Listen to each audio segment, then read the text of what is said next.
Hello family, તમારું સ્વાગત છે ફૂડી કિચન પાપામાં। આજે આપણે બનાવીશું ગાર્લિક પિઝા। એના માટે મેં આ રીતે બ્રેડ લઈ લીધી છે। આ રીતે પેસ્ટ બનાવી દીધી છે મેં। લસણ, બટર અને ચીલી ફ્લેક્સ નાખી અને આ રીતે પીસી કાઢ્યું છે મેં। બ્રેડ લઈ લીધી છે। આ રીતે મારું જો ઢાંકણ જે છે તેનાથી આપણે આ રીતે કટ કરી નાખીશું।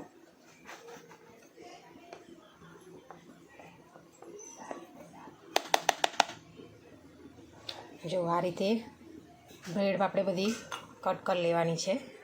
મેં બધી બ્રેડ કાપી કાઢી છે। એના ઉપર આપણે જે આ લસણને પીસીને જે બનાવ્યું હતું બેટર તે લગાવી દઈશું આ રીતે।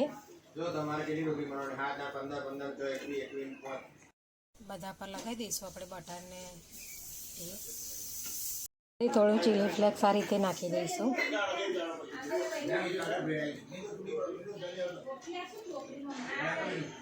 બટર ચોપડેલી બ્રેડ હતી તે મેં ઓવનમાં સેટ કરવા મૂકવાની છે, એટલે આ રીતે ટ્રેમાં મૂકી દીધી છે। હવે તેને આપણે આ રીતે ઓવનમાં મૂકી દઈશું સેટ કરવા માટે। 5-10 મિનિટ માટે તેને ગરમ કરવાની છે। તે ઓવનમાં મૂકી દઈએ તે સેટ થઈ ગઈ છે બ્રેડ આપણી। જો આ રીતે આપણે ઠંડા થઈ ગયા છે।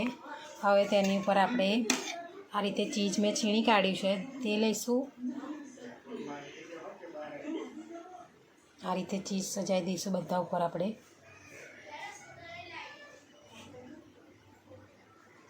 ચીઝ બધા ઉપર એ કરી દીધું છે મેં ગાર્લિક।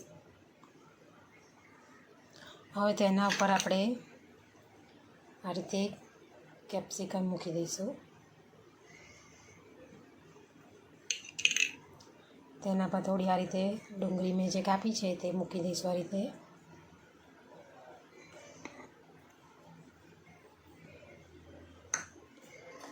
થોડા ટામેટાં મૂકી દઈશું। આ રીતે મેં ઉપર સજાવી દીધું છે ડુંગળી, કેપ્સિકમ ને ટામેટાં। હવે તેની ઉપર આપણે થોડું ચીલી ફ્લેક્સ નાખી દઈશું આ રીતે।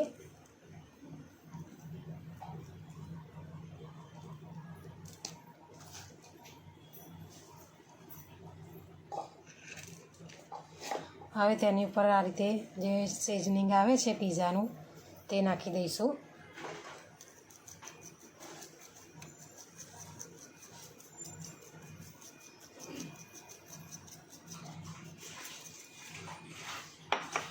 હવે તેને આપણે ઓવનમાં મૂકી દઈશું 5-10 મિનિટ માટે।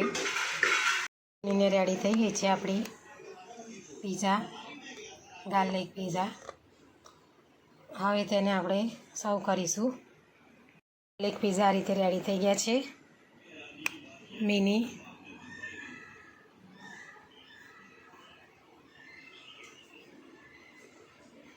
તેને આપણે સોસ સાથે સર્વ કરીશું। જો અમારી વિડીયો તમને પસંદ આવી હોય તો લાઈક, શેર, સબસ્ક્રાઈબ કરવાનું ભૂલતા નહીં। Thanks for watching.